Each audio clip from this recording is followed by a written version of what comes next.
Joining us, MS Now senior national security reporter David Rohde, New York Times chief White House correspondent and MS Now contributor Peter Baker, former commanding general of U.S. Army Europe and MS Now military analyst, retired Lieutenant General Mark Hertling, and former director of legislative affairs for President Trump during his first administration, Mark Short. Everybody, welcome. David, let's talk about the threat. How serious? I think it's serious. Look, our colleague Mark Santee has also been digging into this and talking to the Secret Service. Since the war started with Iran, there have been increased threats specifically against the president from Iran. And then even before that, the deep dive that occurred after the Butler assassination attempt, and that assassination, again, had no ties to Iran. It was the lone gunman who was shot dead by the Secret Service that day. They found even more evidence as they dug into that case, just peripherally, to threats from Iran towards the president. And it was great that you mentioned that what the signs that were up in the protests and the deaths to Trump. I mean, if you'll remember, and it was originally a fatwa from Iran against Salman Rushdie, the author. He was attacked. And they almost killed him. They almost killed him a couple summers ago and up in upstate New York when he was giving a speech. And that was just a young guy who was living in Jersey who tried to stab him to death. So I think the threat was real, and I trust the Secret Service that they saw this as a credible threat.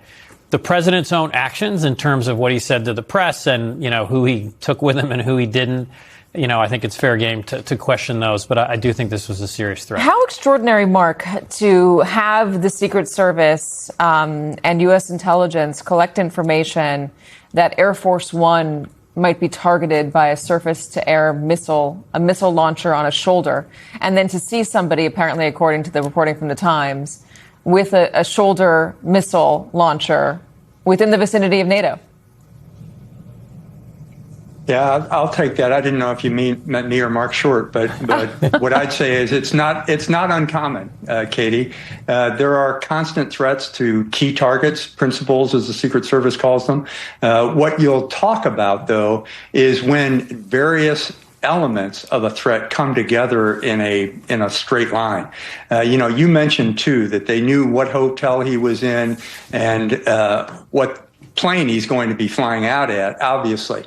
There were probably many, many more so that it caused the Secret Service to conduct this kind of deception mission to deploy a different airplane, get him off of the airplane, not let anybody know about it. But it's common. I mean, as a commander in Europe, I had threats against me. And as a commander in Iraq and a division commander, I had threats against me. That's why you have security folks and intelligence folks constantly planning your movements.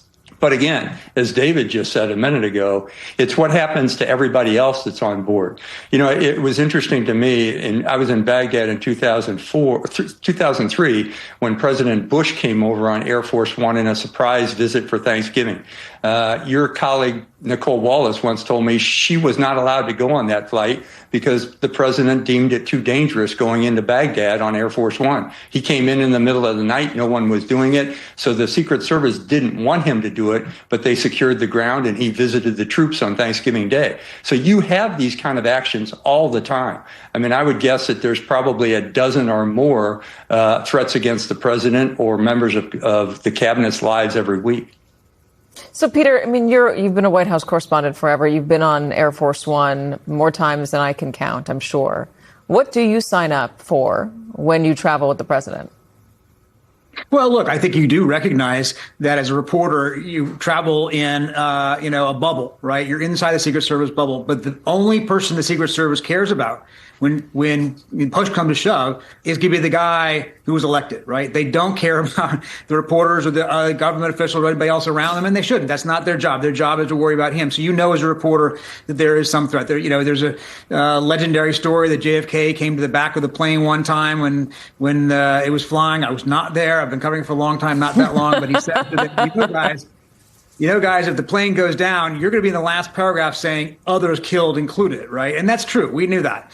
What's different here, a couple of things. First of all, let's put aside the reporters, okay? Nobody's going to grieve for a bunch of reporters or think that we should be whining about anything like that. I'm more interested in the fact that the plane took off anyway with the Secretary of State on board and the Secretary of Treasury on board and a couple other, very senior White House officials, Stephen Chung, Stephen Miller, people like that were on the decoy plane. You're showing the list of people who were not on the decoy plane, right? These are people who the president took with him on what let's call the safe plane for lack of a better word. The one that they did not advertise was carrying the president of the United States. The one that theoretically people would have thought would carry the United States included an awful lot of other people of a senior rank, which begs the question, why did they fly the plane if they thought it was not safe? There could have been other options. But let's just say that they worked that through and decided it was worth the risk. The other thing that's different about this than the instance that General Hirschling talking about with presidents going to Iraq or Afghanistan, and all of our recent presidents have done that, the difference is that in those cases, they were disclosed after the fact, right? They were kept secret. Reporters were brought along on all those trips, including Biden's train trip into Ukraine, but they were sworn to secrecy until the presidents had left, any kind of harm's way. In this case, that wasn't the situation. Reporters were not clued in as to what was happening, and nor was the public told after it was over and after the president had left Ankara, returned back to Washington, was clearly in the safe zone. Nobody bothered to clear up the record. Well, why does that matter? Why would they need to clear up the record, Peter? Well, I think for credibility, if nothing else, you want to believe that presidents and people around them mislead only in those extreme of circumstances, and that otherwise you can trust that, when we think the president's on the plane, he's on the plane, right? That you're not going to be left doubting the veracity of what you're being told day in and day out, and that any, variations from that standard should be rare and should be then, cleared up after the fact so that people can trust what government is telling them as much as possible. Now, maybe that seems quaint, maybe that seems old-fashioned, but every other president, both Republican and Democrat, recognized, I think, the importance of that even after doing some of these secret trips like Bush, Obama, Biden, and so on. Mark, so what about the other officials that were left on the decoy plane? I know the Secret Service has the primary mission is to keep the president safe. Don't they have a mission to keep other top cabinet officials safe as well, especially someone as high up as Marco Rubio, the Secretary of State? Mark Short. Well, Katie, thanks for having me. Look, I think that their first and foremost responsibility is to protect the president of the United States. And I think, we don't have every bit of information that they had at that time. And I think also that the Secret Service is predominantly supposed to protect the president, the vice president. A lot of other cabinet officials have their own protective services by the federal government that is not part of the Secret Service. And so I think that there's part of this that we don't have the full information at this point to decide what they knew and why they made the decision to remove the president from the plane. But again, I think that it's pretty remarkable how nimble they're able to react in a situation like that, in which they probably gathered that intel at a late time. I think that's correct. And I think the Secret Service did, from what we can gather, at least from here, a pretty remarkable job hiding and removing the president. What about the president's own responsibility? You heard General Hertling say a moment ago that he had an example from Nicole Wallace and the president saying it wasn't safe enough for her to travel with him years ago.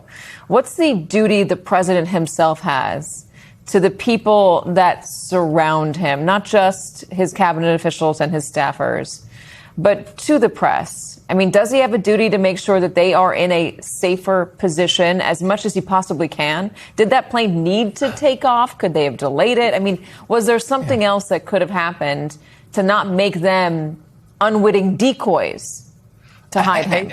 Yeah, again, I don't have all the information really, Katie, to be able to make that determination. I know in the first administration, I traveled with the vice president on a plane that included press that was unmarked to visit the troops over the holidays into a war zone. And so, we're perfectly giving information to the press and trusting them to keep it confidential.